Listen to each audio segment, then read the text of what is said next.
ಈ ರೀತಿಯ ಒಂದು ವಯನಾಡಿನಲ್ಲಾಗಿರುವಂತೆ ನಮ್ಮ ಉತ್ತರ ಕನ್ನಡದ ಅಂಕೋಲಾದ ಶಿರೂರದಲ್ಲೂ ಸಹ ಗುಡ್ಡ ಕುಸಿತವಾಗಿ 8 ಜನರ ಶವ ದೊರಕಿದೆ. ಇನ್ನು 3 ಜನರ ಶವ ದೊರಕೋದು ಬಾಕಿ ಇದೆ. ಪ್ರಧಾನಮಂತ್ರಿಗಳು, ಗೃಹ ಮಂತ್ರಿಗಳು, ರಕ್ಷಣಾ ಮಂತ್ರಿಗಳು ತಕ್ಷಣ ಸೈನ್ಯ ಕಳಿಸಿದ್ದಾರೆ. NDRF ಮತ್ತು ಸೀಬರ್ಡ್ ಅಧಿಕಾರಿಗಳೆಲ್ಲ ಹುಡುಕುವ ಕೆಲಸವನ್ನು ಸಮರ್ಪಕವಾಗಿ ಜುಲೈ 16ನೇ ತಾರೀಕಿನಿಂದಲೇ ಮಾಡ್ತಾ ಇದ್ದಾರೆ. ನಾನು ಈ ಸಂದರ್ಭದಲ್ಲಿ ಒಂದೇ ಒಂದು ಹೇಳೋದಕ್ಕೆ ಬಯಸೋದು ಅಂದರೆ ಅಭಿವೃದ್ಧಿ ಆಗಬೇಕು.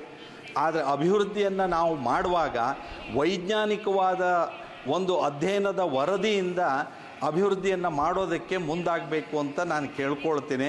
ಮತ್ತು ಪಶ್ಚಿಮ ಘಟ್ಟ, ವೆಸ್ಟರ್ನ್ ಘಾಟು ಬಹಳ ಸೂಕ್ಷ್ಮವಾದಂಥ ಪ್ರದೇಶ ಇರೋದರಿಂದ ಅದರ ಕ್ಯಾರಿಂಗ್ ಕೆಪಾಸಿಟಿಯ ಒಂದು ಅಧ್ಯಯನ ಆಗುವಂಥದ್ದು ಅಗತ್ಯ ಇದೆ.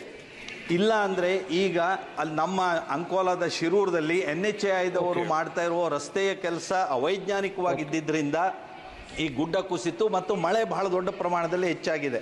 ಇದರಿಂದ ಆಯಿತು ಅನ್ನೋದಿದೆ. ಹಾಗಾಗಿ ಮುಂದಿನ ದಿನದಲ್ಲಿ ಅಭಿವೃದ್ಧಿ ಕೆಲಸ ಮಾಡುವಾಗ ಇದಾಗಬೇಕು. ನಮ್ಮ ಜಿಲ್ಲೆಗೆ ಇನ್ನೊಂದು NDRF ತಂಡವನ್ನು ಕಳುಹಿಸಬೇಕು ನಾನು ಕೇಳ್ಕೊಳ್ತೇನೆ. ಪ್ರಧಾನಮಂತ್ರಿಗಳ ಪರಿಹಾರ ನಿಧಿಯಿಂದ ಅವರಿಗೆ